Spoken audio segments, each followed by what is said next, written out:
মানুষ মৃত্যুর আগে কিভাবে বুঝতে পারে সে মরে যাবে? অনেক মানুষ যারা মৃত্যুর খুব কাছ থেকে ফিরে এসেছে, তারা সবাই প্রায় একই রকম কথা বলে, আমি বুঝে গিয়েছিলাম যে আমি আর বাঁচব না। কিন্তু প্রশ্ন হচ্ছে, মানুষ কিভাবে এটা বুঝতে পারে? কারণ তখন তো কেউ তাকে বলে না, কোনো ঘড়িতেও লেখা থাকে না টাইম ইজ আপ। এই অনুভূতিটা আসে শরীর, মস্তিষ্ক আর অবচেতন মন থেকে। মৃত্যুর কাছাকাছি গেলে শরীরের ভেতরে এক অদ্ভুত পরিবর্তন শুরু হয়।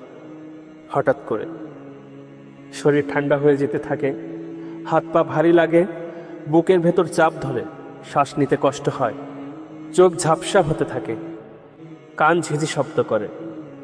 এই সব কিছু একসাথে হলে মানুষ বুঝতে শুরু করে এটা স্বাভাবিক কিছু না, আমার কিছু একটা হচ্ছে। শরীর তখন নিজের মতো করে শেষ সতর্কবার্তা পাঠায়। বিপদের সময় মস্তিষ্ক বিশেষ একটা অবস্থায় যায়, যাকে বিজ্ঞানীরা বলে সার্ভাইভাল মোড।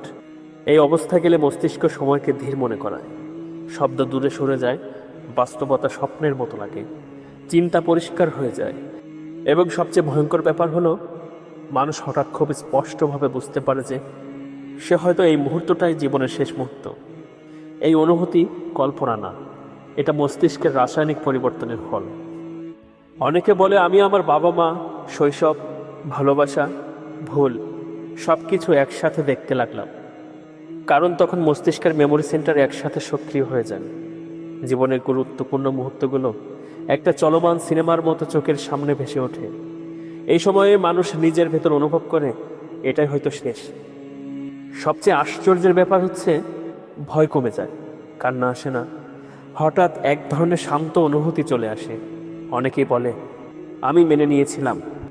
এই অনুভূতিটা আসে মস্তিষ্কের এন্ড্রোফিন ও ডোপামিন নিঃসরণের কারণে, যা শরীরকে ব্যথা ও ভয় থেকে সাময়িক মুক্তি করে। আমাদের অবচেতন মন আমাদের চেয়ে অনেক আগেই বিপদ বুঝতে পারে।